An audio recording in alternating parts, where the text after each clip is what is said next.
ng mga nasirang estruktura at binaha sa Cebu dahil sa bagyong Tino, marami pa ring residente ang di pa lubos na nakakabangon matapos mawalan ng tirahan at hanap buhay. Kaya tuloy ang pagtulong natin sa probinsya sa ikalawang bugso ng Operation Bayanihan ng GMA Kapuso Foundation. Nagtungo naman tayo sa Liloan at sa Mandaue.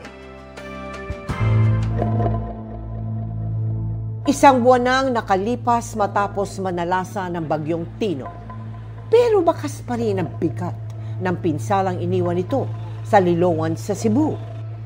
Sa barangay Kabadyangan, matinding napuruhan ang mga babuyan na pangunahing kabuhayan ng mga residente doon. Total sa naano nga baboy diri sa akong barangay 1,130. So muna ilang gikuhaan og panginabuhi, eskwela sa ilang mga anak. So karon nawa gyud sa usa lang hikayon.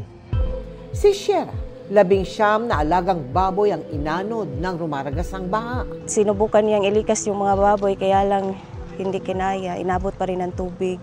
Sobrang lungkot talaga kasi lahat ng pinaghirapan ko nandun eh. Nagsisikap kasi ako simula nung bata para lang makaahon sa hirap eh.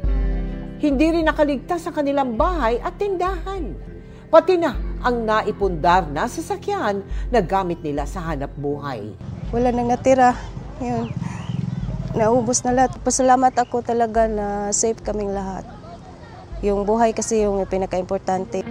Sa ikalawang bugso ng Operation Bayanihan ng GMA Kapuso Foundation, sa mga nasalanta ng bagyong Tino sa Cebu, namahagi tayo ng food packs, tubig at hygiene kits sa 4,600 na individual sa Liloan at Mandaue. Nandito tayo ngayon sa area na malapit sa ilog at talagang apektado sila. We couldn't have done this without our sponsors and partners. Thank you so much for supporting GMA Kapuso Foundation.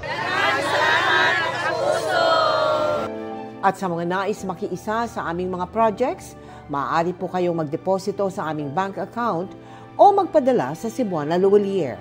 Pwede ring online via GCash, Shopee, Lazada, Globe Rewards at Metrobank credit cards.